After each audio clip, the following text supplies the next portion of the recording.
की जिस तरीके से उनका हनन कर सकते हैं और प्रतिमा के सामने जाना, प्रतीकात्मक रूप से जाना एक ढकोसला है, एक ड्रामा है, क्योंकि भारतीय जनता पार्टी ने सदैव सामाजिक न्याय का विरोध किया है। महिला आरक्षण बिल आता है तो महिला आरक्षण बिल में भी दलितों और पिछड़ों की महिलाओं को उसमें आरक्षण नहीं दिया गया। इसी तरह से जब बीपी सिंह की सरकार चल रही थी, जनसंघ और भाजपा उसमें शामिल थी, और यही भारतीय जनता पार्टी के लोगों ने जब बीपी सिंह ने कहा कि नहीं, इस देश में 27% आरक्षण पिछड़ी जातियों को मिलेगा, तो तत्काल भाजपा को ये बात बर्दाश्त नहीं होती है और उनकी सरकार को भी गिरा देती है। 78 में कर्पूरी जी की सरकार गिरा दी और बीपी सिंह की 89 में जाके सरकार गिरा दी। ये क्या दिखाता है? ये दिखाता है कि भारतीय जनता पार्टी और आरएसएस की विचारधारा इस देश में समतामूलक समाज के खिलाफ है।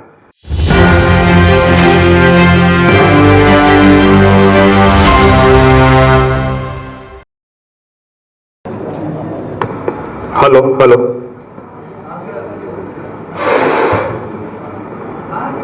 रेडी हैं आप लोग? स्टार्ट करें। प्रिय पत्रकार साथियों, बिहार प्रदेश कांग्रेस कमेटी के इस सभागार में आप लोगों का स्वागत है। आज एक बेहद महत्वपूर्ण विषय को लेकर एक बेहद खास पत्रकार वार्ता हम लोगों ने आयोजित की है। इस पत्रकार वार्ता को संबोधित करेंगे अखिल भारतीय कांग्रेस कमेटी के सचिव, बिहार के प्रभारी सुशील पासी जी। हमारे साथ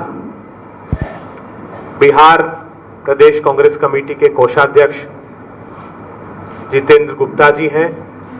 कम्युनिकेशन डिपार्टमेंट के बिहार के प्रमुख राजेश राठौर जी हैं और पटना जिला कांग्रेस के अध्यक्ष शशि रंजन जी हैं। मैं अनुरोध करता हूं सुशील पासी जी से कि वे अपनी पत्रकार वार्ता को संबोधित करें।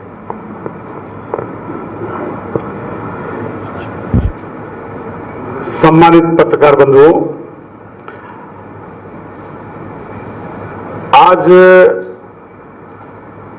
इस देश में एक ऐसा संकट आया है कि राजनीति ड्रामा और नौटंकी से चलाई जा रही है। भाजपा, आरएसएस और जनसंघ के लोग जन्मजात आरक्षण विरोधी रहे हैं, जन्मजात सामाजिक न्याय के विरोधी रहे हैं और जन्मजात संविधान विरोधी रहे हैं।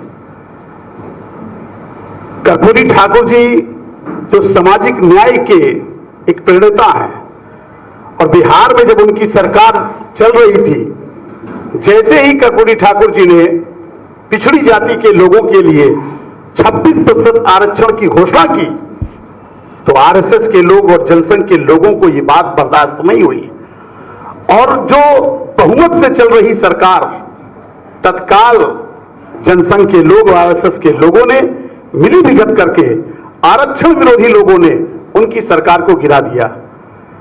जो लोग आरक्षण और सामाजिक न्याय के विरोधी हैं, नहीं चाहते समतामूलक समाज, नहीं चाहते हैं कि इस देश में व्यवस्था परिवर्तन हो, वो लोग आज ड्रामा कर रहे हैं। आदरणीय प्रधानमंत्री जी आज घड़ियालू आंसू बहा रहे हैं और कर्पूरी जी के घर जाकर के उनके विचारों की जिस तरीके से उनका हनन कर सकते हैं और प्रतिमा के सामने जाना, प्रतीकात्मक रूप से जाना एक ढकोसला है, एक ड्रामा है, क्योंकि भारतीय जनता पार्टी ने सदैव सामाजिक न्याय का विरोध किया है।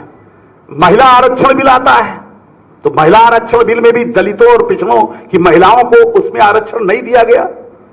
इसी तरह से जब बीपी सिंह की सरकार चल रही थी, जनसंघ और भाजपा उसमें शामिल थी, और यही भारतीय जनता पार्टी के लोगों ने जब बीपी सिंह ने कहा कि नहीं, इस देश में 27% आरक्षण पिछड़ी जातियों को मिलेगा, तो तत्काल भाजपा को ये बात बर्दाश्त नहीं होती है और उनकी सरकार को भी गिरा देती है। 78 में कर्पूरी जी की सरकार गिरा दी और बीपी सिंह की 89 में जाके सरकार गिरा दी। ये क्या दिखाता है? ये दिखाता है कि भारतीय जनता पार्टी और आरएसएस की विचारधारा इस देश में समतामूलक समाज के खिलाफ है। और यही कारण है, कभी बाबा साहब अंबेडकर को भी संविधान के विरोध में बाबा साहब अंबेडकर को भी अपमानित संसद में करते हैं। तो मैं ये कहना चाहता हूं कि ये बिहार की धरती है, ये वो धरती है जो लोकतंत्र को बचाने के लिए, सामाजिक न्याय और आरक्षण को बचाने के लिए बिहार उठ खड़ा होता है। मैं समझता हूं कि किसी प्रकार का भी ड्रामा प्रधानमंत्री मोदी जी का यहां पर नहीं चलेगा। प्रधानमंत्री मोदी जी को यह बताना चाहिए कि सामाजिक न्याय के लिए उन्होंने आखिर वो कौन सा काम है जो बिहार के लोगों के साथ किया है। अगर कोई एक काम हो तो बताएं। आप जानते हैं कि जातिगत जनगणना में जानबूझ करके लगातार संसद में विरोध करते रहे और इतना विरोध किए कि जातिगत जनगणना के खिलाफ जितना जहर बोल सकते थे उस जहर को भी उन्होंने उगलने का काम किया। 2011 में हमारी यूपीए की सरकार ने जाति जनगणना करा करके प्रस्तुत किया तो पहला फर्ज उनका था कि देश के सामने उस जाति जनगणना को रखते, उसको भी उन्होंने पेंडिंग डाल दिया।